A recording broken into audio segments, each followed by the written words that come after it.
Hey guys, so today we're going to be doing an interesting test. Basically comes down to the bass and the frequency response.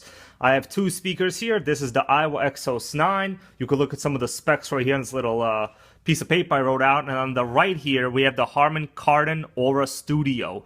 Both are Bluetooth speakers. This one is rated at 200 watts and has a 6.5-inch woofer. The one on the right has six omnidirectional speakers on the base right here, and it has a down-firing 4.5-inch sub on the bottom, which is going to tilt it a little. You guys can see the bottom of the platform is a sub, so fires down to the floor, dissipates the bass pretty well actually.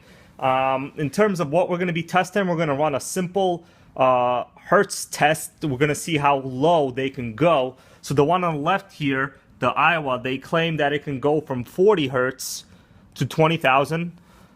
The Harmon Kardon is supposed to go from 50 hertz to 20,000. So really, in terms of the spec rating, we're only 10 hertz off. But the lower you can go, the better your bass will be. That's basically what we're gonna do. We're gonna start with this left one right here. We're gonna run through the whole range, and we're gonna see the hertz displayed here on this iPad. And then we're going to see whether the manufacturer's claim is legitimately true. I have them both set to about 60% volume right now. They're about equal, so we shouldn't have any issues there. So let's start with the AIWA first.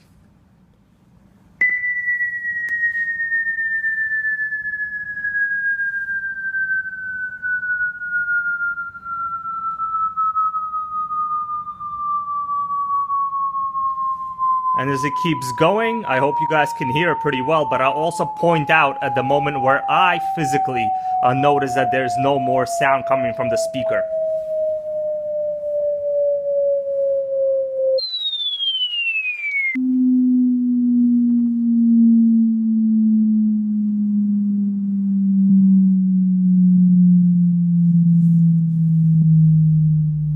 So it's starting to get into the very low tone soon.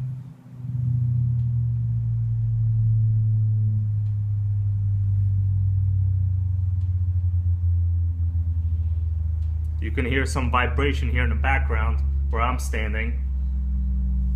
So I could still hear it. It's getting to the 50. It's getting to the 40s.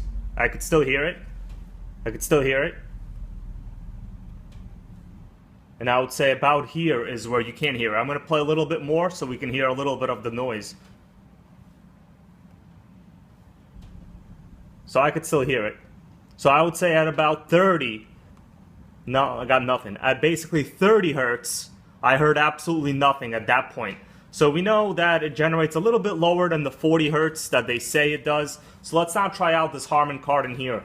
So we're going to put this back forward. We're going to switch our speaker. So now we're on the Harmon Kardon AURA Studio. We're going to repeat the same test.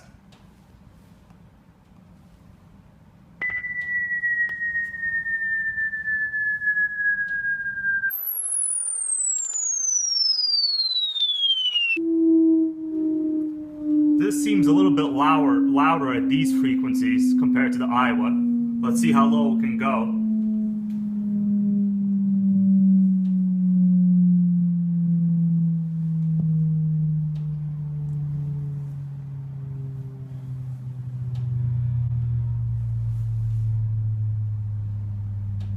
So it's getting pretty low now. I can hear some vibrations in the background. Still some sound coming from it. Still some. I could still hear some. Even at this point. At this point I also hear some. I'm surprised. It's going way below the 50 hertz rating. Still some. And basically that's it. At around 30, also faded out. So I would say in terms of the lows, even though this one says it could go a little bit lower in the frequency response, in terms of the actual sound, I would say they both cut out at about 30 hertz. Now, of course, this one is a much higher powered speaker, probably 3 times more powerful than this one. In terms of overall power, we'll do another sound quality test later. This is going to be one in my first series of comparing the hertz frequency. I have a couple of other speakers to compare it to. But anyways, this is it, guys. Thanks so much for watching. Please put any of your comments you have below, whatever else or however else you want me to test these speakers.